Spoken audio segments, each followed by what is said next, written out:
And now, ladies and gentlemen, from the famous Hollywood Palladium here in Hollywood, California, let's get ready to rumble! 6 rounds of boxing. This is in the lightweight division. The referee for this contest is Chuck Hassett. Introducing first, fighting out of the red corner, wearing the white trunks with red letters, weighing in at 133 pounds. He's fighting out of San Francisco, California, and brings a good record, 15 victories, 3 KOs against 6 defeats and 2 draws. Ladies and gentlemen, Paris, the Flying Lion Alexander. And his opponent across the ring, wearing the multicolored trunks and weighing in at an even 134 pounds. From Los Angeles, California, East LA to be exact. He brings with him a gold medal from the 1992 Olympics. He's 2-0 as a professional, both by knockout victory. Ladies and gentlemen, Oscar the Golden Boy de la Hoya. No question as to who the crowd is here to see. Have you ever seen a whole corner as bedecked in the perfectly matching outfits as those guys? Nice. In entertainment, they call it a money look, right? And that's what they have. Dressing room, want to repeat, we're working on voice command. Good luck. So De La Hoya and Alexander, and the fashion statement now made. Paris Alexander looking the part of the confident fighter. Very, very articulate, intelligent guy who understands what he needs to do. He happens to be a behavioral therapist for senior citizens when he's not boxing. He loves boxing and says, I'm not going to just fall down for this guy. And if he comes after me quickly, he said, I will hit him with something.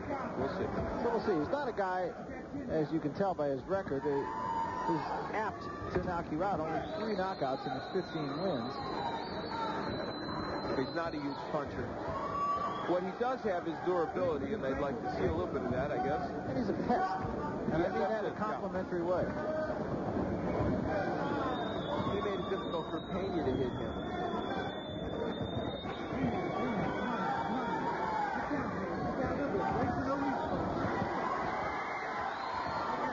You heard one of my keys to victory, and that is hold. He did that. First he closed his eyes, and then he held. I think the other way around would be better.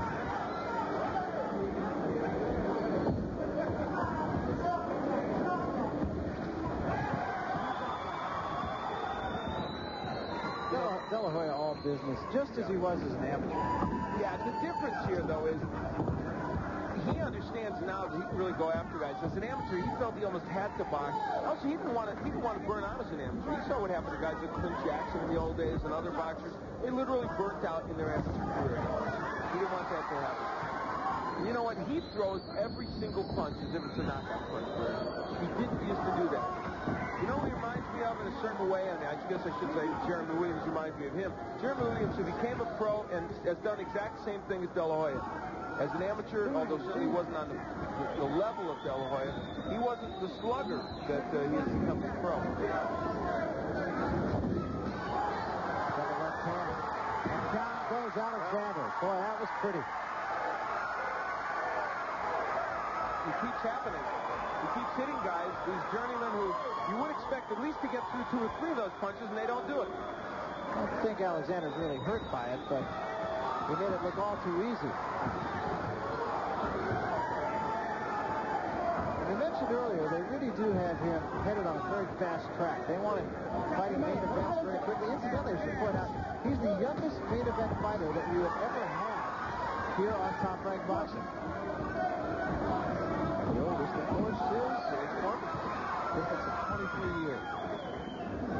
He is throwing some really hellacious shots here. Paris Alexander might make some history, though. He might get to the second round here. Been able to do with De La Hoya yet.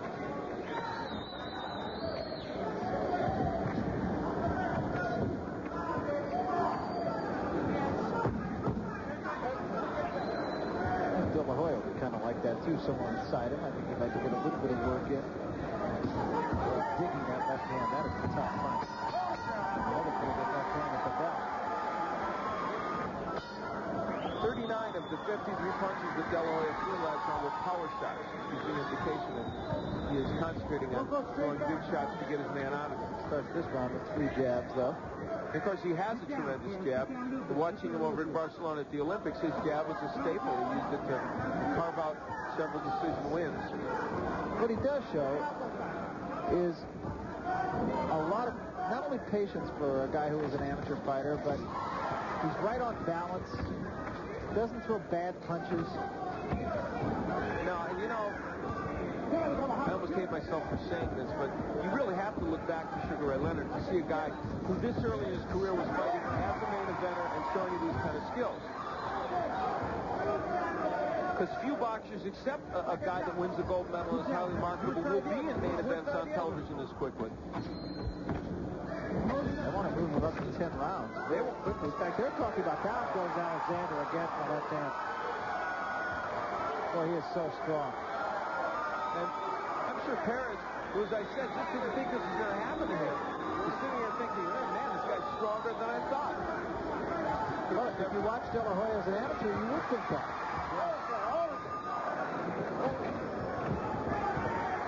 They're talking about having De La Hoya fight Jeff Mayweather in March in a 10-round.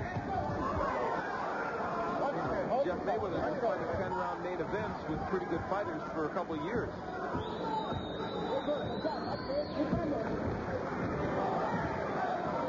Going to may have to fight Roger Mayweather by That's true. A couple of weight divisions up.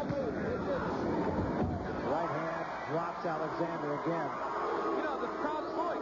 You know what's interesting? That was a big right hand on the temple. It just doesn't look like these are the punches that would knock somebody down. Stop the fight.